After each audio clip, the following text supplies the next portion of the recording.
अस्सलाम वालेकुम। मैं हूं डॉक्टर अरहम शब्बीर। आप मेरा यूट्यूब चैनल देख रहे हैं। आज हम जिस दवा का जिक्र कर रहे हैं वो एक मौसर लेकिन हाई रिस्क दवा है। इसका नाम है आइसोट्रेटिनोइन।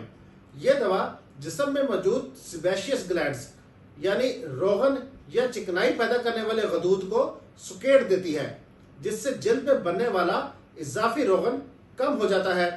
यही रोगन या चिकनाई अक्सर दानों का बुनियादी सबब बनती है, खास तौर पर जब वो बैक्टीरिया या मुर्दा जल्द के खुलियात के साथ जमा हो जाए। पहला सवाल ये कि आइसोट्रेटिनोइन को कब प्रिस्क्राइब किया जाता है, तो ये सिर्फ उन मरीजों में दी जाती है जिनमें हर तरह की क्रीमें, एंटीबायोटिक्स या हार्मोनल दवाएं नाकाम हो चुकी हों, जिन्हें नोडुलोसिस्टिक या एक्निक कॉन्ग्लोबेटा हो, यानी वो दाने जो जल्द के नीचे सख्त सूजे हुए गिट्ठों या पीप भरे जख्मों की शक्ल में हो और जिन्हें दबाने से तकलीफ होती हो, या जिनमें दानों की वजह से स्केरिंग हो चुकी हो, यानी जल्द पर मुस्तकिल दाग, खड्डे या गड़े पड़ने लगे हों, या जिन्हें बार बार ब्रेकआउट्स हो रहे हों, यानी नए दाने बार बार निकल आते हों चाहे पुराने दाने अभी ठीक ना हुए हों। नेक्स्ट पॉइंट, क्या आइसोट्रेटिनोइन के इस्तेमाल से चेहरा मजीद खराब हो सकता है? तो जवाब है जी हाँ। इस दवा से अक्सर शुरुआत में 2 से 4 हफ्तों में दाने आर्जी तौर पर बढ़ सकते हैं। इस अमल को पर्जिंग कहा जाता है। मतलब ये कि जल्द के अंदर छुपे तमाम दाने अचानक बाहर आने लगते हैं, लेकिन ये वक्ती होता है और आमतौर पर चंद हफ्तों में बेहतरी आना शुरू हो जाती है।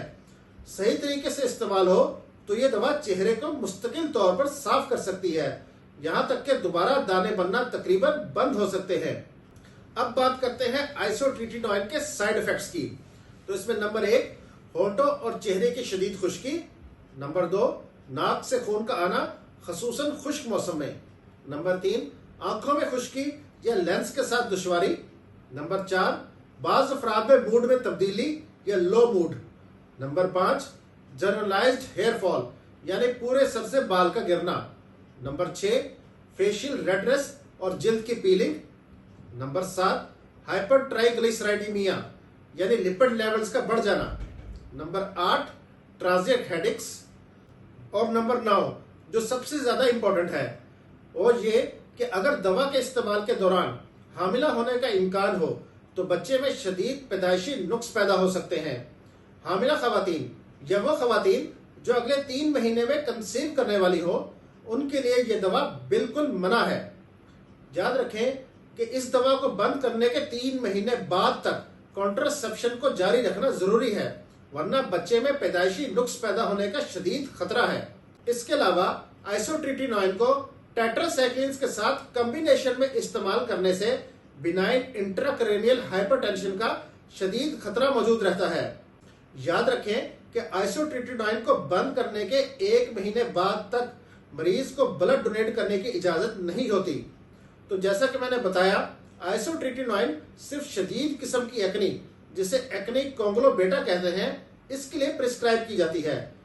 कम शिद्दत वाले दानों या सिर्फ हार्मोनल इम्बैलेंस की सूरत में जो इलाज तजवीज किए जाते हैं, उनमें टॉपिकल रेटिनॉइड्स जैसे एडाप्लिन वगैरह, बेंजोइल पेरोक्साइड ये बैक्टीरिया खत्म करने और सोजन को कम करने के लिए इस्तेमाल होती है।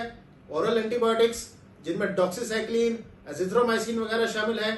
हार्मोनल थेरापी खासतौर पर खवातीन में मसलन सिप्रोटिनोन एसीटेट वगैरह। तो जैसा कि मैंने वीडियो के शुरू में कहा, आइसोट्रेटिनोइन एक लाइफ चेंजिंग ड्रग है, लेकिन यह बहुत हाई रिस्क दवा भी समझी जाती है। इसलिए इस दवा को सिर्फ कंसल्टेंट डर्माटोलॉजिस्ट की ज़ेरे निगरानी ही इस्तेमाल होना चाहिए, खासतौर पर उन खवातीन में जो बच्चों की ख्वाहिश रखती हैं। तो आज की वीडियो के लिए बस इतना ही। इस वीडियो को शेयर कीजिए। मज़ीद तिब्बी, तहकीकी और मुस्तक़िल मालूमात के लिए इस चैनल को सब्सक्राइब कीजिए और बेल आइकन पर क्लिक कीजिए। Thank you very much.